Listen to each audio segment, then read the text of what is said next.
नमस्कार। देखिए आज हम टीजीटी सोशल साइंस का जो अभी एग्ज़ाम हुआ था DSSB के थ्रू 1 नवंबर 2025 को, उसकी जो थर्ड शिफ्ट थी 5 से 7 बजे तक की, उसके मैथ्स के क्वेश्चन आज हम इस वीडियो में डिस्कस करेंगे। जो 1 से लेकर 3 बजे तक की शिफ्ट के मैथ्स के क्वेश्चन थे वो मैं पहले ही करवा चुका हूँ, तो अगर आपको देखना हो तो वो भी आप देख सकते हैं। चलिए सवालों की तरफ चलते हैं। पहला सवाल आपका जो है मेंसुरेशन के चैप्टर से है और स्पेसिफिक बताया जाए तो स्फीयर का एक क्वेश्चन है। क्वेश्चन क्या है कि हमें सरफेस एरिया निकालना है स्फीयर का जिसका रेडियस है 98 सेंटीमीटर।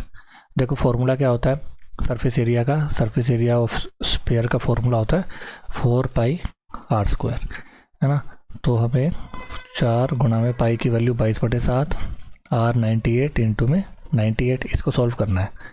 7 एकम 7, 7 चौके 28। अब देखो इसको मल्टीप्लाई करोगे तो बहुत लंबी मल्टीप्लिकेशन जाएगी, तो हमें जो इकाई संख्या है यूनिट डिजिट वो देख लेनी है, क्योंकि आप देखोगे तो 4, 6, 8 और 5 है ना, सारी अलग अलग है। तो हम बस यूनिट डिजिट निकाल लेंगे। वो क्या होगी, देखो यूनिट डिजिट मतलब 4 की 2 गुना 4 गुना में 8, 4 दूनी 8, 8 चौके 32, और 32 की अगर आप 8 से करोगे 8 दूनी 16, आखिरी में 6 आएगा। एक ही ऑप्शन है, ये आपका आंसर होगा। नेक्स्ट आपका क्वेश्चन है टाइम, स्पीड और डिस्टेंस से। यहाँ पे एक जर्नी है 600 किलोमीटर की, मान लो ए से बी है, ये 600 किलोमीटर की जर्नी है और एक ट्रक को कवर करनी है। ट्रक कवर करता है कैसे, पहले तो 336 जो किलोमीटर है वो 42 किलोमीटर की स्पीड से, और जो अगला इन्हें बताना है कि जो बाकी रिमेनिंग डिस्टेंस है वो कितने स्पीड से वो ट्रैवल करे ताकि एवरेज स्पीड जो है वो 60 आ जाए। देखो इसके कई सारे तरीके एलिगेशन से भी आप कर सकते हो, मैं सिंपल तरीके से ही आपको बता देता हूँ।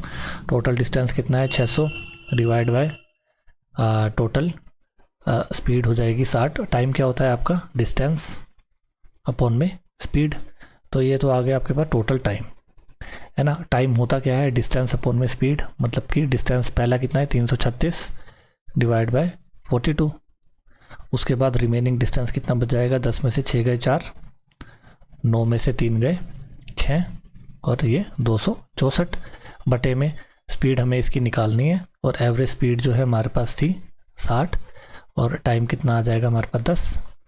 ठीक है, ये भी टाइम, दोनों का टाइम जमा पे 10 आवर्स। इसको अगर हम करेंगे तो 42, ये 8 पे जाएगा, 264 बटे x इजिकल टू 8 उधर चला जाएगा तो यहाँ पे 2 आ जाएगा, 132 आपकी जो है वो रिमेनिंग डिस्टेंस के लिए स्पीड होएगी। नेक्स्ट आपका क्वेश्चन है रेशियो एंड प्रोपोर्शन का।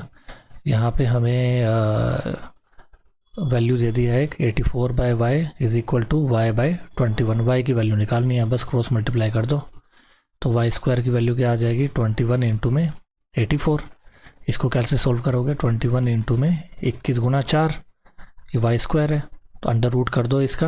अंडर रूट के लिए 21 एक बाहर आ जाएगा और 4 का अंडर रूट 2, तो 21 दूनी 42 आपका आंसर हो जाएगा। नेक्स्ट आपका मेंसुरेशन का सवाल है और सिलेंडर के टॉपिक से है। यहाँ पे जो है एक सिलेंडर है जो ओपन है ऊपर से, मतलब कि कुछ इस तरह का एक सिलेंडर है जिसकी हाइट जो है वो 97 है, और इंटरनल डायमीटर मतलब ये पूरा का पूरा 13 है, तो रेडियस कितना हो जाएगा आपका 6.5। हमें इसका इंटरनल सरफेस एरिया निकालना है। देखो इंटरनल सरफेस एरिया मतलब क्या होगा, एक तो कर्व सरफेस एरिया होता है। कर्व सरफेस एरिया क्या होता है, टॉप और बॉटम को छोड़ के जो एरिया होता है वो कर्व सरफेस एरिया होता है, तो वो हो जाएगा आपका 2πRH। ठीक है, प्लस में ऊपर का ओपन है, नीचे का तो हमारे पास है, तो नीचे का और एरिया में निकालना पड़ेगा, ये हो जाएगा इसका टोटल इंटरनल एरिया।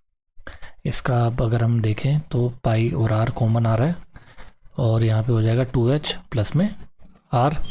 पाई की वैल्यू अगर हम लिखें 22/7 इंटू में आर की वैल्यू है आपके पास 6.5, और 2h 2 इंटू में 97 प्लस में आर हो जाएगा आपके पास 6.5, तो ये हो जाएगा आपका 22/7 इंटू में 6.5 इंटू में ये कितना हो जाएगा आपका 194 और 6 200.5।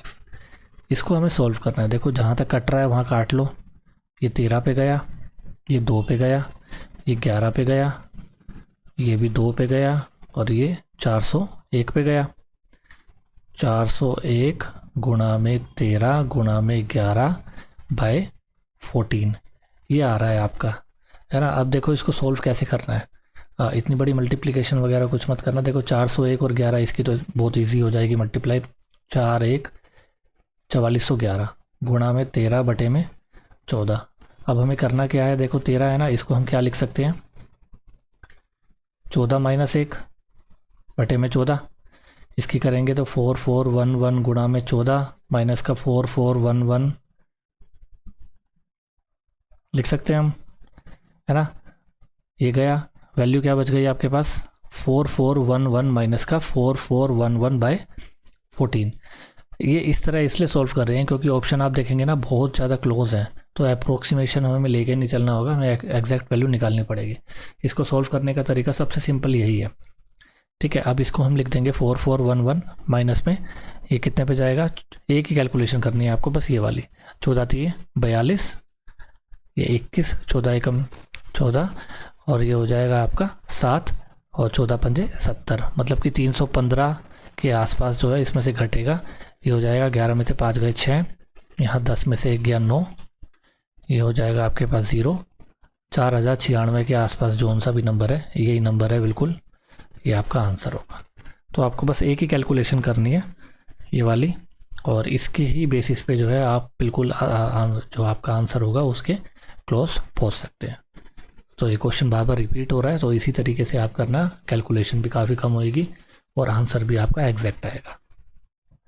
नेक्स्ट आपका प्रॉफिट एंड लॉस का क्वेश्चन है। यहाँ पे एक list price of an article is 5100 और एक 25% का डिस्काउंट जो है उन्होंने दे दिया है।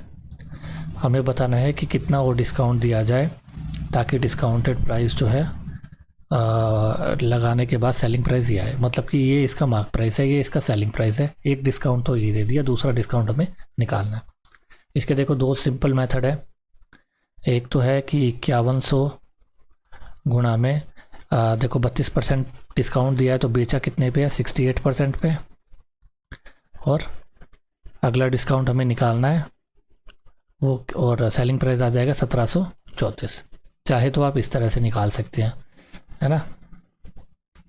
0 से 0 गया, 17 34 51 102, ये 3 पे ये गया, 3 3 9 34, 17 दूनी 34, सॉरी 34 एकम 34, 34 दूनी 68, ये 50, तो डी आ गया आपके पास 50% डिस्काउंट दिया था, ये आपका आंसर है। या फिर आप सक्सेसिव डिस्काउंट से भी इसको निकाल सकते हो। देखो टोटल डिस्काउंट हमें कितना दे दिया है, 5100 में से 1734 अगर हम घटाएंगे तो ये टोटल हमें डिस्काउंट दे दिया है, मतलब कि 10 में से 4 गए 6, 9 में से 3 गया 6, 10 में से 7 गए 3 और ये 3, 3366। इतना डिस्काउंट अपॉन में MP इंटू में 100, 51 6 से करोगे 6 5 30, ये जाएगा आपका 66। मतलब कि टोटल जो डिस्काउंट है ना वो आपका 66% है। एक आपके पास 32% है, तो दूसरा क्या होगा ये हमें निकालना है ना। इसके लिए हम इफेक्टिव डिस्काउंट भी निकाल सकते हैं, A + B - AB / 100, इसके थ्रू भी। देखो पहला तो है 32 जमा में B माइनस का 32 गुणा में B अपॉन में 100, ये हमारे पास जो है ना 66 के बराबर आना चाहिए।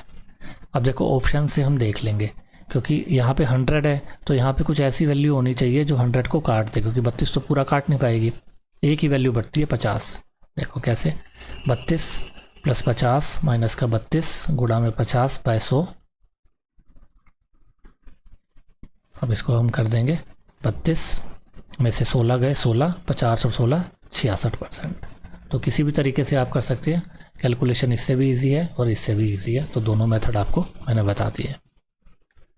नेक्स्ट आपका परसेंटेज का सवाल है। यहाँ पे निर्मल है और उसकी करंट सेल जो है वो इतनी है। आफ्टर एन इंक्रीज ऑफ 4%, पहले साल जो है 4% की इंक्रीज़ होती है और अगले साल 25% की इंक्रीज़ होती है। मतलब कि 2 साल की इंक्रीज़ के बाद उसकी जो सेल्स है वो इतनी है। तो 2 साल पहले हमें स्टार्टिंग में उसकी सेल्स क्या थी, तो देखो 4% क्या होता है, 1/25, 25 थी 26 हो गई, उसके बाद 25% बढ़ी, 25% 1/4 होता है, ये 4 था ये 5 हो गया, मतलब कि ये 100 और ये हो जाएगा आपके पास 130। ठीक है, अब 130 की वैल्यू हमें क्या दे रखी है 202800, मतलब कि 13 1 की वैल्यू क्या आ जाएगी आपके पास 13 एकम 13, 13 ये हो जाएगा आपका 7 पे, 13 पंजे 65 है ना, और ये हो जाएगा आपका 68 जाएगा इस पे, 1 की वैल्यू इतनी आ गई तो 100 की वैल्यू कितनी हो जाएगी 156000।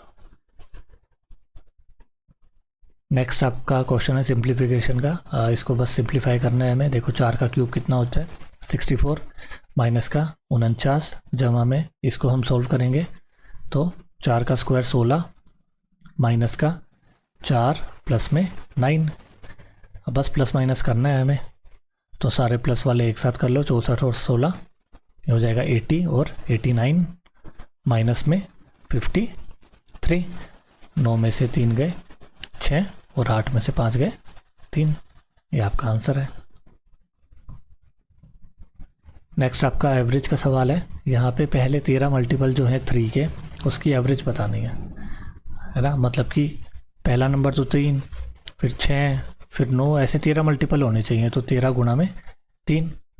अब इसका जो है हमें एवरेज बतानी है, तो 3 हम कॉमन ले लें तो 1 + 2 + 3 प्लस में ये कितना आ जाएगा आपके पास 13, और ये हो गई एवरेज, मतलब 13 से इसको डिवाइड करना पड़ेगा। ठीक है, इसका फॉर्मूला क्या होता है n+1/2, मतलब कि 13 इंटू में 14/2 फॉर्मूला होता है इसका, n प्लस बाय ये हमने लगा दिया, 13 से 13 गया, ये गया 7 पे, ये आ गया आपका 21। नेक्स्ट आपका टाइम स्पीड और डिस्टेंस से सवाल है। यहाँ पे एक ट्रेन है 350 मीटर लंबी, और एक आदमी जो है एक ही डायरेक्शन में मूव कर रहे हैं, और जो मैन की स्पीड है वो है 7 km/h, और 28 सेकंड में उसको क्लियर कर लें, मतलब कि ये है ट्रेन और ये है मैन, दोनों सेम डायरेक्शन में मूव कर रहे हैं, और आदमी की जो स्पीड है वो है 7 km/h है ना, और ट्रेन की जो लेंथ है वो है 350 मीटर, और ये 28 सेकंड में जो है ना इस आदमी को क्रॉस कर देती है, मतलब कि स्पीड क्या हो जाएगी, रिलेटिव स्पीड क्या हो जाएगी सेम डायरेक्शन में माइनस, मान लो इसकी स्पीड x है, इसकी 7 है, तो स्पीड हो जाएगी आपकी माइनस, डिस्टेंस कितना है आपके पास 350 डिवाइड बाय टाइम कितना है आपका 28, ये किलोमीटर में है पूरा, तो इसको मीटर पर सेकंड में 5/18 से कर देते हैं, ये कितने पे जाएगा 70 पे, ये 14 दूनी 28, 14 पंजे 70, ये गया 9 पे, 9 पंजे 45, 45 और 7 x आ गया आपके पास 52, ये आ गई आपके पास ट्रेन की स्पीड। ट्रेन की स्पीड कितनी हो गई 52। अब हमें बताना है कि कितना समय लगेगा उस ट्रेन को, एक और ट्रेन जिसकी लेंथ है 425 और वो अपोजिट डायरेक्शन में मूव कर रही है, सॉरी, और उसकी स्पीड है 41। ठीक है, अब इन दोनों के बीच में हमें बताना है, ये ट्रेन है, इसकी स्पीड हमारे पास आ गई है 52, ये इधर जा रही है और ये इधर जा रही है, दोनों अपोजिट डायरेक्शन में, तो रिलेटिव स्पीड क्या हो जाएगी प्लस, इन दोनों को प्लस कर देंगे, ये कितना हो जाएगा 2 और 1 3, 5 और 4 9। ठीक है, किलोमीटर है तो इसको मीटर पर सेकंड के लिए 5/18, और टोटल डिस्टेंस कितना हो जाएगा, इसकी ट्रेन की लेंथ और इस ट्रेन की लेंथ वो कितनी हो जाएगी आपके पास 5, 5 और 2 7, और 4 और 3 7, divide by total number of time हमारे पास हमें निकालना है, बस इसको सॉल्व कर लेंगे हम, ये हो जाएगा आपके पास, ये आपका हो जाएगा 5 एकम 5, 5 और 2 7, 5 पंजे 25 और 5 पंजे 25, ये अगर हम काटें तो ये जाएगा 6 पे और ये जाएगा आपका 31 पे, इसको हम काटेंगे तो 5 पे, तो टाइम हो जाएगा आपके पास 6 5 जा 30।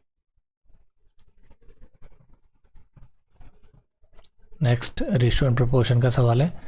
यहाँ पे हमें A ratio B, A ratio B ratio C ratio D है ना, A रेशो B दे दिया 2:3, B रेशो C हमें दे दिया 4:3, और सी रेशो डी दे दिया हमें 6:7। ए रेशो बी रेशो सी रेशो डी हमें निकालना है, बड़ा आसान है। देखो 3 है यहाँ पे तो 3 से मल्टीप्लाई कर दो, 3 से मल्टीप्लाई कर दो। यहाँ पे 3 है तो 3 से, यहाँ पे 4 से, यहाँ पे 6 से, यहाँ पे 6 से। ठीक है, अब सब में कॉमन क्या आ रहा है? 3 कॉमन है सब में, मतलब कि ये 2 पे गया, ये गया, ये गया, ये गया, और कुछ कॉमन नहीं है। तो ये हो गया 4 दूनी 8, 8 दूनी 16, 6 चौक 24, 6 बार 18 और 7 तिया 21। ये आपका बी ऑप्शन आंसर है। नेक्स्ट आपका क्वेश्चन है, इसमें फ्रैक्शन पूछा है कि सबसे बड़ा कौन है। सबसे पहले तो इसको देखो, अगर हम सिंप्लीफाई कर दें तो सबसे अच्छा है ना। तो ये हो जाएगा सिंप्लीफाई करने के बाद 1/2। ठीक है, ये हो जाएगा आपका 1/9 और ये हो जाएगा आपका 10 ये हो जाएगा आपका 39 और ये हो जाएगा आपका, बस ये तो 28/63 ही रहेगा। अब इसमें ना डिफरेंस देख लो, ये डिफरेंस है 1 है ना, और ये डिफरेंस है आपका 8, ये डिफरेंस कितना है आपका 29 और ये डिफरेंस कितना है आपका 13 में से 8 गए 5, 5 में से 2 गया 3। डिफरेंस आप निकाल लो। ठीक है, उसके बाद देखो एक और स्टेप होता है कि नुमरेटर जो है उसको लिख दो, डिफरेंस से डिवाइड करो। यहाँ पे 1/1, ये हो जाएगा 1/8 और ये हो जाएगा 10/29 और ये हो जाएगा 28/35 है ना। सबसे बड़ा कौन सा है? सबसे बड़ा यही नंबर है, मतलब कि 2/4 आपका सही आंसर है। बाकी सारे तो पॉइंट में आएंगे। नेक्स्ट आपका क्वेश्चन है डिस्काउंट का। एक न्यू ईयर की सेल में एक कंपनी जो है वो डिस्काउंट ऑफर करती है। क्या डिस्काउंट है कि बाय 8 खरीदो और 2 फ्री में ले जाओ। मतलब कि जो खरीदने वाला है उसको कितने मिल रहे हैं? 10 आइटम मिल रहे हैं, है ना। पैसे वो 8 के ही दे रहा है, 10 आइटम मिल रहे हैं। तो परसेंटेज ऑफ डिस्काउंट हमें बताना है। डिस्काउंट कितना हो जाएगा? 2 फ्री मिल रहे हैं, टोटल कितने हो जाएंगे? 10 गुणा में 100, तो आपका डिस्काउंट आ गया 20%। नेक्स्ट आपका टाइम एंड वर्क का क्वेश्चन है। यहाँ पे 3 लोग हैं ए बी सी, जो कि काम अगर करते हैं तो ए करता है 11 में, बी करता है 70 में और सी करता है 77 में। वो सारे काम करते हैं और ए जो है वो 2 दिन के बाद काम छोड़ देता है। मतलब कि पहले हम देख लेते हैं टोटल वर्क कितना है। वो कितना हो जाएगा आपका, इनका एलसीएम 11 गुना 7 गुणा में, ये हो जाएगा आपका 11 हो गया, है ना। अगर हम एलसीएम निकालें तो ये 11 हो जाएगा और गुणा में 10, और ये 10 होगा। ठीक है, अब इसको अगर हम निकालें तो ये हो जाएगा आपका 70 एफिशिएंसी, और ये 70 तो ये 11 इसकी एफिशिएंसी, और ये 77 तो इसकी 10 एफिशिएंसी। ठीक है, अब ये 2 दिन जो है काम करते हैं, 2 दिन के बाद जाता है, तो 2 दिन तो इन्होंने काम किया। टोटल वर्क कितना हो जाएगा आपका 770, और इन्होंने काम कितना करा एक दिन का? 70 80 90 91 एक दिन में काम किया। तो 2 दिन में काम कितना हो जाएगा? 2 9 दूनी 18। ठीक है, अब बचा काम कितना? 10 में से 2 गए 8, यहाँ बचे 16, 16 में से 8 और ये गया 6 में से 1 गया 5, 588 काम रह गया। और ये बी और सी करेंगे। ठीक है, बी और सी जो हैं वो एक दिन में कितना कर लेते हैं? 21। तो 588 कब करेंगे? 21 से कम 21, 21 दूनी 42, 8 में से 2 गए 6 और ये कितने पे जाएगा? 21 की 8 पे। तो 28 दिन में ये जो है बाकी का सारा काम कर सकते हैं। नेक्स्ट आपका पॉपुलेशन ग्रोथ का सवाल है। एक पॉपुलेशन है विलेज की एक इतनी 1,10,000 और वो पहले साल जो है 15% बढ़ रही है और सेकेंड ईयर 20%। तो 2 साल के बाद पॉपुलेशन क्या होगी? 15% मतलब 3/20, पॉपुलेशन थी 20 हो गई 23, और 20% कितना होता है? 1/5, 5 थी और 6 हो गई। तो शुरुआत में कितनी थी? 100, और ये कितनी हो जाएगी? 6 12 18, 6 दूनी 12 और 1 13, है ना। हमें बतानी है पॉपुलेशन 2 साल के बाद कितनी होगी। अब 100 की वैल्यू अगर ये है तो 138 की वैल्यू कितनी हो जाएगी, इसको 138 से मल्टीप्लाई कर देंगे। बड़ा आसान है, 138 को 11 से मल्टीप्लाई करने के, 1 लिखो यहाँ पे, 8 लिखो यहाँ पे, इन दोनों को प्लस करो, 8 और 3 11, 3 और 1 4 और 1 5, तो 1518, 2 0 और है, ये आपका आंसर होगा। नेक्स्ट आपका क्वेश्चन है सिंपल इंटरेस्ट के टॉपिक से ये क्वेश्चन है। देखो यहाँ पे एक विपुल है और वो 1560 रुपये एक बैंक में 3% रेट के हिसाब से इन्वेस्ट करते हैं, और 4 साल के बाद जो है अमाउंट कितना होगा, हमें अमाउंट बताना है, ना कि सिंपल इंटरेस्ट, ध्यान रखना, ठीक है। तो सिंपल इंटरेस्ट का फॉर्मूला क्या होता है, P इंटू में R इंटू में T अपॉन में 100, तो ये हो जाएगा आपका 2 और ये 5, तो 156 की आपको 6 से मल्टीप्लाई करनी है, 6 6 36, 6 5 30, 30 33, 5 और 3 8, इसको डिवाइड करेंगे 5 से, तो 5 एकम 5,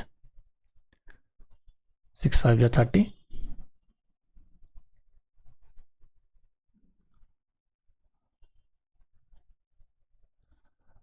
5 एकम 5 और 3 8, 6 5 30, और ये हो जाएगा आपका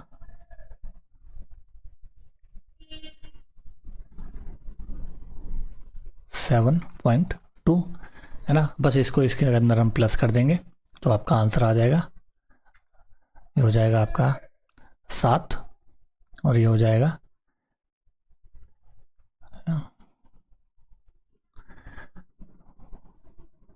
सॉरी 156 की आपको 3 दूनी 6, ठीक है, या फिर हमने क्या लिखा था 156 गुणा में 3 गुणा में 4 अपॉन में 100 हमारे पास वैल्यू थी ना, तो हम इसको सीधा 10 से ही कर देंगे। कैसे करेंगे, 156 की अगर हम 12 से मतलब कि 10 + 2 से अगर मल्टीप्लाई करें तो कितना हो जाएगा 1560 जमा में 156 दूनी 212, तो 212 और प्लस करें 2 6 और 1 7, 5 और 2 7, 312 सॉरी 312, 5 और 3 8, और 10 से हम डिवाइड कर देंगे तो ये आपके पास आ जाएगा सिंपल इंटरेस्ट, ठीक है। यहाँ कैलकुलेशन में थोड़ी गड़बड़ थी, तो हम सिंपली 10 से डिवाइड करके इसको निकाल सकते हैं। अब ये अमाउंट जो है हमें 1560 में हमें ऐड करना है, 7 8 और 6 14, 5 6 7, और ये आपका टोटल अमाउंट 4 साल के बाद आ जाएगा। नेक्स्ट आपका कंपाउंड इंटरेस्ट का सवाल है। यहाँ पे एनुअल रेट ऑफ इंटरेस्ट हमें निकालना है, और अमाउंट हमें इन्होंने बताया कि इतना प्रिंसिपल जो है इतना अमाउंट हो जाता है 2 साल में, तो इंटरेस्ट हमें बताना है, मतलब कि ये प्रिंसिपल था और ये अमाउंट हो जाता है 2 साल में। देखो 2 साल में हो गया ना, तो हमें इसका अंडर रूट निकालना होगा। कैसे, देखो पहले तो इसको सिंप्लीफाई कर दो, अब ये 4 से भाग हो जाएगा 400 पे, और ये हो जाएगा 4 4 16, 441 पे, ठीक है। अब और तो कट नहीं रहा है, अब इसका अंडर रूट कर दो, 2 साल के लिए हैं तो अंडर रूट कर देंगे, ये हो जाएगा 20, ये हो जाएगा 21। अब रेट निकाल लो, कोई प्रिंसिपल 20 था वो 21 हो गया, एक बड़ा है 20 पे गुणा में 100, तो रेट हो गया आपका 5% पर एनम। नेक्स्ट आपका एवरेज का सवाल है। जो 11 नंबर के 11 नंबर्स हैं और उनका एवरेज है 61। अब यहाँ पे जो है 65 एवरेज है कितने नंबर का, 6 नंबर का, और 61 एवरेज है 6 नंबर का, तो इसमें तो कोई चेंज आएगा ही नहीं। यहाँ भी 61 एवरेज है, ये भी 61 एवरेज है, जो भी फ़र्क आएगा वो यहाँ से आएगा। फ़र्क क्या आएगा, देखो 61 है 65 है, 4 ज़्यादा है ना, 6 की वैल्यू में 4 ज़्यादा है, मतलब कि 6 गुणा 4 24 नंबर जो है वो ज़्यादा होना चाहिए। पहले नंबर कितना है 61, 24 और ऐड कर दो, नंबर हो गया आपका 85। या फिर आप सिंपल तरीके से भी कर सकते हो मल्टीप्लाई करके, लेकिन ये तरीका बेटर होता है जहाँ पे आपको बस डिफरेंस देखना है। ये 61 है, ये 65, ये 4 ज़्यादा है, और वैल्यू कितने की निकाल रहे हैं हम 6 की, तो 24 जो है वो नंबर ज़्यादा होना चाहिए। यहाँ पे जो है फ़र्क नहीं होगा, यहाँ पे 61 है, यहाँ पे भी 61 है, तो कुछ फ़र्क ही नहीं है, एवरेज भी बराबर है, इसकी भी एवरेज बराबर है। नेक्स्ट आपका प्रॉफिट एंड लॉस का सवाल है। यहाँ पे हरीश है और वो 487 में एक आर्टिकल को ख़रीदता है और वो रेनू को 20% लॉस पे बेच देता है। 20% का लॉस मतलब 1/5। कोई चीज़ 5 की थी वो 4 पे बेची। और फिर हरीश जो है एक और आर्टिकल खरीदता है और वो 66% प्रॉफिट पे बेच देता है। 66% प्रॉफिट मतलब कि ये हो जाएगा आपका 33/50 कोई चीज़, या फिर हम इसको लिख सकते हैं 100 पे, और ये हो गया 166। ओवरऑल प्रॉफिट हमें बताना है कितना हो जाएगा। ये कितना हो जाएगा 500, और ये हो जाएगा 6 चौक 24, 6 चौक 24 और 26 और 4 और 2 6, है ना। कितना हो जाएगा 164 बटे में 500 गुणा में 100, 5 दिया 15, 5 दूनी 10.8, 32.8% जो है ये इसका टोटल ओवरऑल प्रॉफिट परसेंटेज हमारे पास आएगा। इसकी वैल्यू नहीं की ज़रूरत नहीं है हमें 487 की, इसका कोई यूज़ नहीं है क्योंकि परसेंटेज दे रखी है हमें और आंसर भी परसेंटेज में पूछा है, तो हम इजीली परसेंटेज को ही यूज़ करके इसको निकाल सकते हैं। नेक्स्ट आपका पाइप एंड सिस्टम का क्वेश्चन है। यहाँ पे पी और क्यू मिल के 6 घंटे में भरते हैं और पी अकेला जो है 42 में। क्यू की वैल्यू निकालनी है, 42 को 6 से डिवाइड कर दो, ये दूसरे की वैल्यू आ जाएगी। नेक्स्ट आपका डाटा इंटरप्रिटेशन का सवाल है।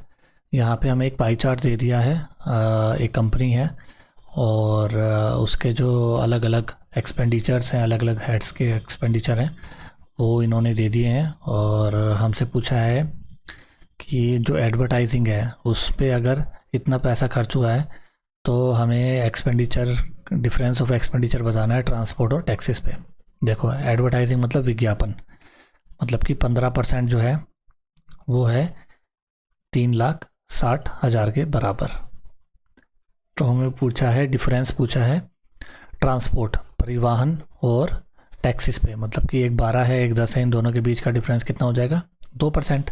तो 2% की जो है इन्होंने हमसे वैल्यू पूछी है। 1% की अगर हम निकाल लें कितनी हो जाएगी, 15 एकम 15, 15 दूनी 30, 15 चौके 60, है ना। 24 गुणा में 10 की पावर जितनी भी आएगी, हमें 2% निकालना है। 24 दूनी 48, 48 जिस ऑप्शन में है वो हम लगा देंगे, ये आपका 48,000 आंसर है। ठीक है, अब मैंने आपको 20 के 20 क्वेश्चन इस एग्ज़ाम के करा दिए हैं, तो काइंडली आप ज़रूर देखना और फीडबैक भी इसका देना कि कैसा लगा, किस क्वेश्चन को समझ नहीं आया या फिर मैं और बेहतर कर पाऊँ, या फिर जो अच्छे लगे हैं और जो जिसका भी सॉल्यूशंस अच्छा लगा हो वो प्लीज़ आप बताना, ताकि मैं और भी मेहनत कर पाऊँ और आपकी और भी हेल्प कर पाऊँ। चलिए आज के लिए बस इतना, देखते रहिए वीडियोस को। Thank you.